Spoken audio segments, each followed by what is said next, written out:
Hi guys, and welcome to day 10 of a transformation in Christ. It's just a series. If this is your first video, this is a series that I've been doing to just kind of express and just document my newfound life walking with Jesus. So today's video, I know it's a little different. Usually I do these videos on photo booth. But today I'm in my car, my baby's in the back, so if he ends up waking up, I apologize. But today I wanted to talk about waiting on God. So a lot of us love, the topic waiting on God.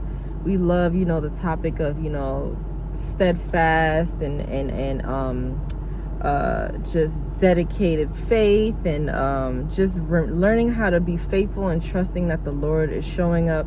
We love that topic. We love talking about the blessings God has for us. We love talking about the prosperity that God is bringing us into. We love all of that. We love that, right, guys? We love that conversation. And it's so funny because I got to a point, the reason why I'm in this point right now is because I got to a point where I felt like I was just not, there were a lot of blessings around me, firstly, that I wasn't able to see because of my selfishness. And then I also got to a point that I felt like a lot of things that I wanted just were not moving. It's like no matter how much I pour and how hard I work, I was just getting blocked at every point, right?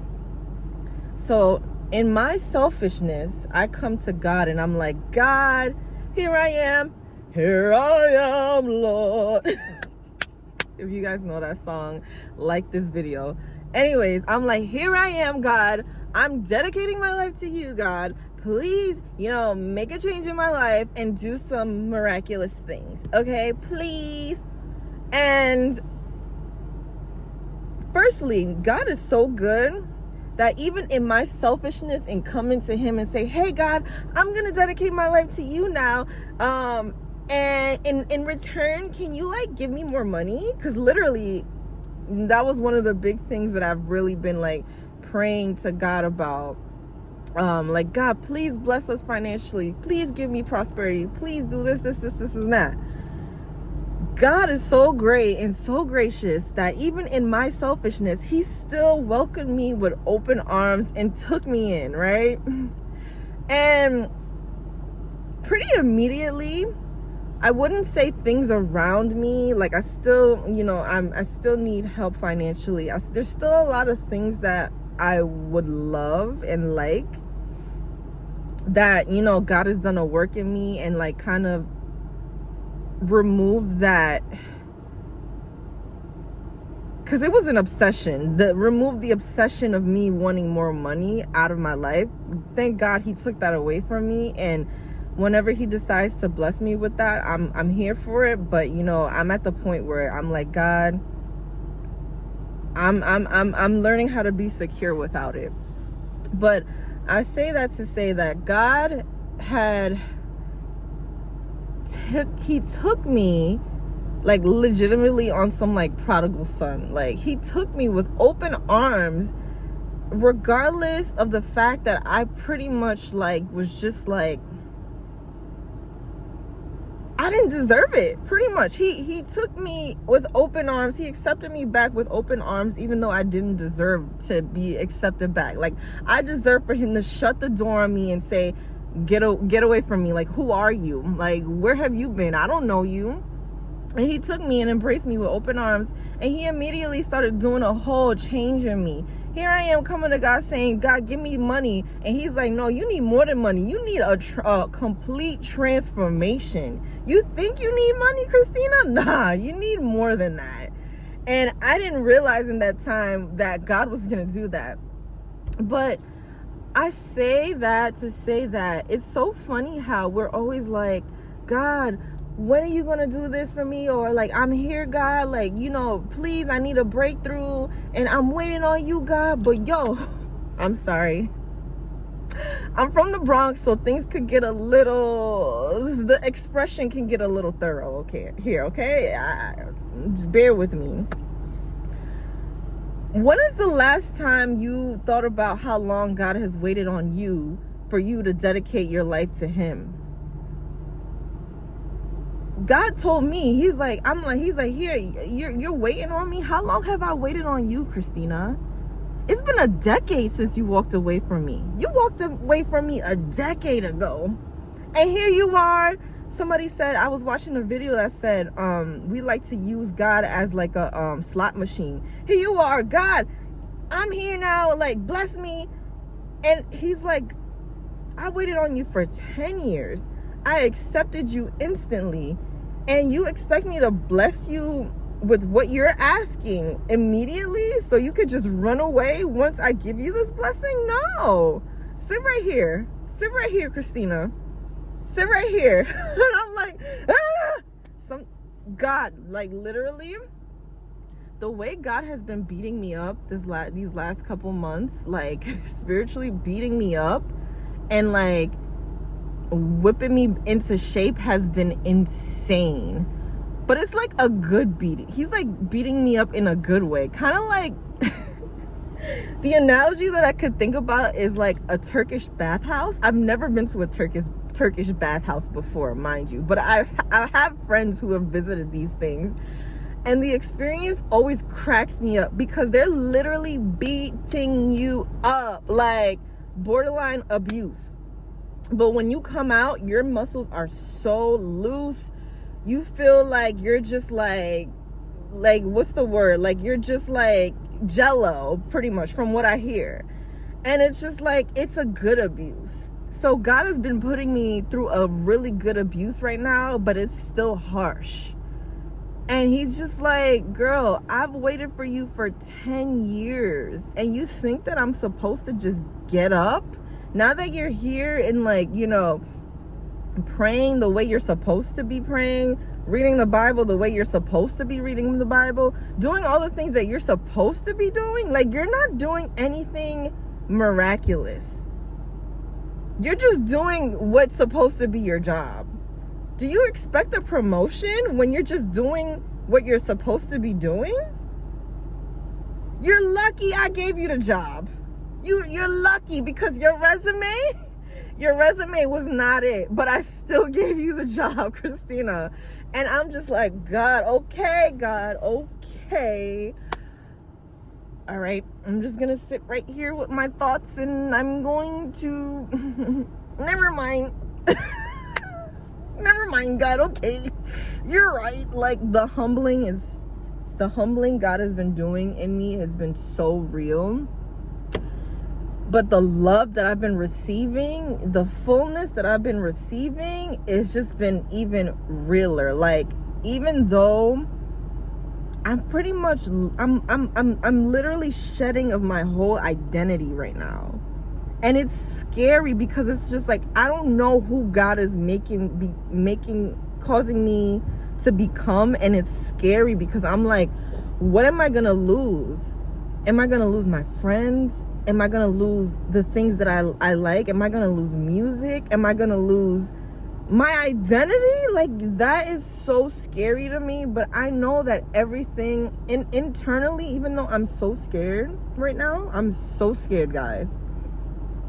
Go and watch my first video of this whole transformation and see how scared I was. I am still just as scared, if not more, because I see how he's transforming me.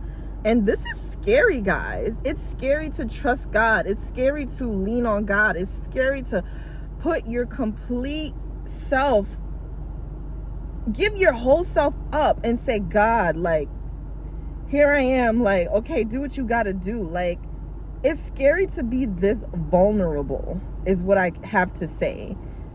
It's like when you are going through surgery and they put you under anesthesia and you are completely at their hands. You're pretty much borderline dead. Like, I literally feel borderline dead right now.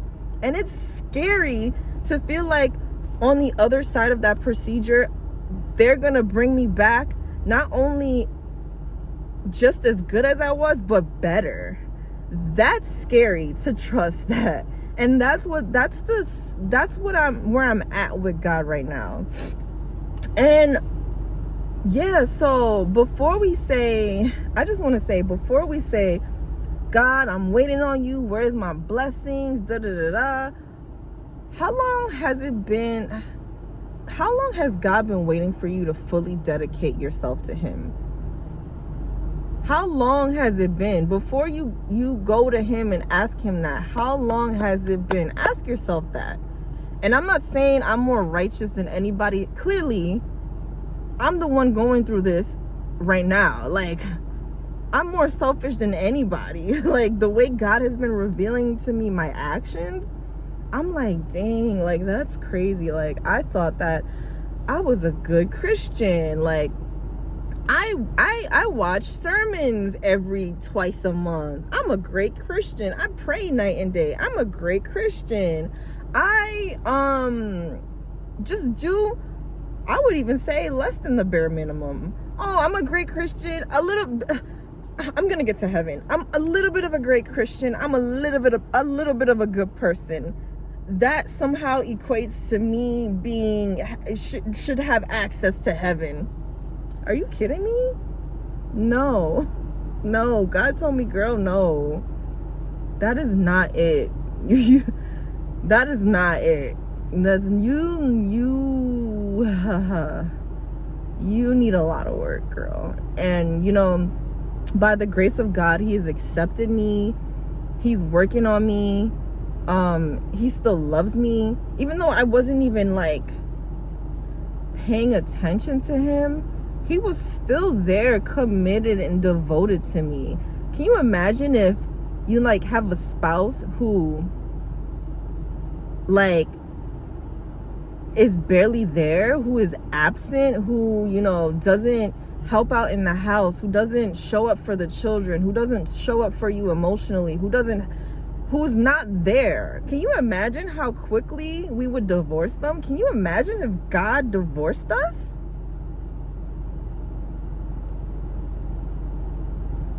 We deserve a divorce. We deserve a divorce. I deserved a divorce. And he still accepted me and didn't hold all that against me. He didn't hold all that against me. And I'm just so grateful to be here, because the way God has changed my life in the 2 months that I've dedicated to him, it hasn't been that long. It's been 2 months. Meanwhile, I walked away from him a decade ago. Like 2013. Like, after he saved me from craziness back then. And I saw all the things he was doing, and I saw everything he brought me. Like, it's even worse when you witness all of God's strength and you walk away from him. Because it's like, did you not see all the stuff I did? And you still walked away from? Okay. Go into the world and see if you're still, see how that works for you. And it didn't work. And I don't know why I stayed there for so long, because it was not working for me. No matter what I got, I was still so unhappy. It did not work for me, guys. It's like, this time I can't walk away from him. Like, it's like, the thing that it reminds me of is like, when you get out of a really bad abusive relationship, aka the world, when you get out of a really bad relationship and then you find it an amazing, blessed, fruitful relationship, but then your ex calls and is like, yo, what's up? Like, I got what you need. That's my baby. I got what you need, come back. And then you leave your fruitful relationship for this ex that abused you in the past. And then you realize how bad that person still is for you. But you stay. And you stay there. Like, I literally walked away from God after I had been already abused by the world. And like, what was I thinking? It's like that feeling when you go back to your ex and you're like, what was I thinking? And it almost is like when you go back the second time. Hi, baby. When you go back the second time, when you go back to your ex the second time, it's even worse, because it's just like, now I knew I had no business being here. This guy or girl is not even just as bad as I remember. They're worse. Anyways, that was a rant. I just want to say, before you ask God, how long I gotta wait on you, just remind yourself how long he's waited on you. You know? And that's it. I love you guys. I hope to see you tomorrow for day 11. Wow, I'm really doing this. I've never been as committed to anything in my life. Hope to see you at day 11. And yeah, bye.